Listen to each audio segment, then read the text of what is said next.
schedule kasi namin, hindi namin hawak kung anong oras kami matatapos, kung anong oras kami matutulog. Siguro isa sa masasabi ko na benepisyo na itong barley na ito ay nakakatulong siya sa akin sa sleeping ko.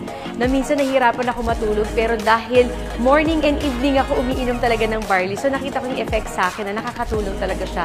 At ini-encourage ko din yung mga anak ko na uminom. At unti-unti, nagugustuhan naman nila. Hindi lang sa bata, sa matanda, all ages talaga, para malaman nila kung ano yung magiging benepisyo para sa kanila. Kasi sobrang dami.